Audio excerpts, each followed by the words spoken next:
Sudut mulut Hu Tianqi bangga dengan busur. Percobaan pertama dan kedua dari menara setting diambil olehnya dan kakak senior. Bukankah itu layak dibanggakan? Tuan Huangfu, apakah Anda masih kalah dari Tuan? Hu Tianqi mengeluarkan token giok dan memasuki menara selangkah demi selangkah. Tetapi dia tidak perlu terlalu rumit saat pergi. Hai, token giok memancarkan cahaya. Sementara siluet Hu Tianqi muncul di luar pintu masuk menara setting. Hu Tianqi memejamkan mata dan mengangkat kepalanya sedikit, seolah menikmati udara sejuk dan menyegarkan di pagi hari yang sudah setengah bulan tidak terlihat. Dengan pencapaian kekuatan roh Hu Tianqi, bahkan dengan mata tertutup, Anda bisa merasakan banyak mata tertuju pada diri sendiri. Kuil dan, bersama dengan Huang Fuyi dan Li Huaying, memandangi Hu Tianqi yang mabuk di sana. Ketika Li Huaying melihat siapa menara itu, dia tidak bisa menahan rasa gemetar, dia tidak bisa mempercayainya. Ya Tuhan, Tianqi, mulut Hu Tianqi sedikit bengkok, dan tentu saja, dia melampaui aslinya. Bahkan guru gemetar karena kegembiraan dalam suaranya. Namun, setelah menghirup udara sejuk dalam-dalam, Hu Tianqi membeku di tempat, dan alisnya sedikit mengernyit. Tepuk tangan, bersulang. Bagaimana dengan sekelompok sekte yang sama yang mengagumi ibadah? Hu Tianqi mengakui bahwa dia memang ragu-ragu dalam langkah ini. Tetapi menurut pendapat Hu Tianqi, dia hanya hidup di bawah kakak senior Li Wenbin dan melampaui rekor aslinya. Apakah keraguan kecil itu tidak terlalu berlebihan? Namun, suasananya sepi dan aneh. Kerumunan melihat ekspresi mabuk dan bangga Hu Tianqi, dan tidak bisa membantu menggerakkan bibirnya. Lagi pula, Su Ying tidak tahan, dan terbatuk pelan. Yah, keponakan bela diri Tianqi telah bekerja dengan baik kali ini. Dibandingkan dengan tahun itu harus menaikkan levelnya. Hu Tianqi semakin mengernyit. Apakah ini sudah berakhir? Hanya berkinerja baik. Apakah ada yang salah?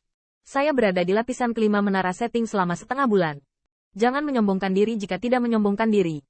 Tianqi Hu membuka matanya dan tersenyum. Tuan. Namun, saat berikutnya, melihat wajah muram Li Huaying membeku. Ada apa dengan wajah guru? Masuk akal bahwa pada kesempatan ini, dia mendapatkan hasil yang sangat baik dan sedikit kesenangan. Guru seharusnya tidak marah. Bahkan menurut pendapat Hu Tianqi, guru seharusnya lebih memanjakan diri daripada dirinya sendiri. Bukankah seharusnya sudah mulai pamer ke Master Huangfu? Kulit Li Huaying bukanlah masalah. Kunci Hu Tianqi menatap mata orang-orang di kuil dan senyuman itu berangsur-angsur memadat. Melihatnya, apakah itu Su Ying dan tetua lainnya, atau semua murid, wajah mereka tersenyum canggung dan sopan. Wajah Hu Tianqi tiba-tiba berubah. Dia tidak bodoh. Suasananya benar-benar bertentangan dengan rencananya. Tapi Hu Tianqi tidak bisa mengetahuinya. Dia tiba-tiba menoleh, dan ketika dia melihat 3 nama di udara, dia langsung mengerti semuanya. Ini, bagaimana mungkin? Hu Tianqi berjalan perlahan, hampir merosot di tanah, melihat nama di langit, tanpa kedua mata kaget. Di udara, hanya tersisa 3 nama, salah satunya adalah kakak senior Li Wenbin, yang tidak diragukan lagi. Menampilkan lengan merah masih bersikeras, yang membuat Hu Tianqi sedikit terkejut, tapi tidak masalah. 4-5 layar adalah garis pemisah, seperti celah antara pilmaster pembangkit tenaga listrik teratas dan puncak suci. Apa yang benar-benar membuat corak Hu Tianqi sangat berubah adalah jumlah lapisan di bawah nama Qin Yichen. 5. Bocah itu, bagaimana mungkin kamu masih berlatih di lapisan kelima? Tianqi Hu memikirkan kemungkinan yang tak terhitung jumlahnya, tetapi tetap tidak mengharapkannya. Tidak mungkin, anak itu mungkin kembali ke 4 layar lebih awal, dan baru saja pergi ke 5 layar. Namun, kulit muram Li Huaying membuat Hu Tianqi tahu bahwa dia konyol. Mungkinkah dikatakan bahwa Qin Yichen masih berlatih dalam 5 lapisan sampai sekarang? Bagaimana itu bisa terjadi? Puncak suci. Bahkan jika memang ada sedikit bakat bawaan yang mengendalikan pencapaian kesatuan manusia dan Tuhan, tidak ada alasan untuk bertahan lebih lama dari dirimu sendiri. Suasana hati Hu Tianqi serumit 100. Itu seperti jatuh dari awan dengan ganas, melemparkannya 7-8 prime, dan bahkan curiga dia mengalami halusinasi. Lagi pula, Huangfu berkata sambil tersenyum, Tianqi, kamu telah tampil sangat baik kali ini dan harus menjadi panutan bagi banyak disiplin ilmu. Senyuman Huangfu tidak berarti menikmati kemalangan orang lain. Sebaliknya, itu adalah pujian. Baginya, apapun yang terjadi, Hu Tianqi melampaui rekor aslinya, dan dia harus memujinya. Ketika kata-kata Huangfu berakhir, sekelompok penatua berani berkata, ya, keponakan bela diri Tianqi melakukan pekerjaan dengan baik kali ini. Kita harus belajar lebih banyak dari kakak senior Hu di masa depan. Banyak penatua tidak meragukan pujian mereka, tetapi Hu Tianqi tampaknya masih tidak mau, karena ini bukan yang dia inginkan.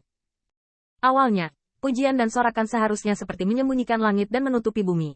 Tapi sekarang, hanya beberapa kata yang tidak menyakitkan dan gatal. Perawatan ini persis seperti perbedaan antara surga dan bumi seperti yang dia harapkan. Tidak semua sesepuh mengambil kesempatan untuk menonton lelucon Hu Tianqi. Mereka juga sangat terdiam. Jika Anda memberi Hu Tianqi kemuliaan sekarang, maka Qin Yichen akan keluar nanti. Jadi berapa banyak lagi yang akan dia berikan padanya? Hu Tianqi sepertinya telah kehilangan jiwanya. Dia bertanya-tanya apakah dia telah tampil dengan baik, dan memang dia bangga dengan prestasinya. Tapi kenapa dia begitu tersesat sebagai pecundang? Tidak. Dia benar-benar mengerti mengapa. Semuanya karena Qin Yichen. Melihat nama yang tergantung di udara, apa yang bisa dikatakan Hu Tianqi? Paman Marsial Paman hadir di luar menara setting, dan tidak ada kemungkinan pilih kasih. Tuan, suara Hu Tianqi sedikit bergetar. Li Huiying menatap matanya dan menghela nafas, dan tersenyum. Kembalilah, Tianqi. Kamu bisa bertahan di 5 layar selama setengah bulan. Dan kamu memang telah hidup sampai budidaya keras dari tahun-tahun ini. Meski mendapatkan banyak hal di menara setting, meski memecahkan rekor aslinya, Hu Tianqi telah kehilangan semangat sebelumnya. Saat berjalan menuju Li Huiying, Hu Tianqi mengambil transmisi suara yang tidak diinginkan dan berkata, Tuan, Qin Yichen, dia telah berlatih dalam 5 lapisan. Namun transmisi suara ini seperti melempar batu dan melihatnya tenggelam tanpa bekas di laut. Tidak ada jawaban sama sekali dari Li Huiying. Tapi Hu Tianqi jelas. Dia tidak menjawab. Tapi dia sudah menjawab. Memikirkan hal ini, Hu Tianqi mengepalkan tinjunya dengan erat, dan pada saat yang sama dia merasakan kelemahan. Bukannya dia terlalu boros, tapi performa Qin Yichen jauh melebihi ekspektasi semua orang. Bahkan Huang Fui tidak menyangka akan seperti ini. Jika bukan karena upacara sekte abadi saat ini, dia khawatir akan sulit untuk mengetahui kekuatan Qin Yichen. Lagi pula, dia adalah murid, dan Hu Tianqi tidak membuatnya malu. Li Huiying segera menyarankan transmisi suara. Jangan berkecil hati. Tapi ini adalah cobaan itu saja. Tidak ada yang bisa dikatakan. Apapun itu. Tetapi Li Huiying tahu bahwa hasil tes menara setting sudah cukup untuk menjelaskan banyak hal. Hu Tianqi menggigit bibirnya. Setelah sadar kembali, dia benar-benar menimbulkan sedikit kecemasan. Transmisi suara berkata, Tuan, kalian, Qin Yichen, tidakkah Anda menginginkan tempat untuk gangster?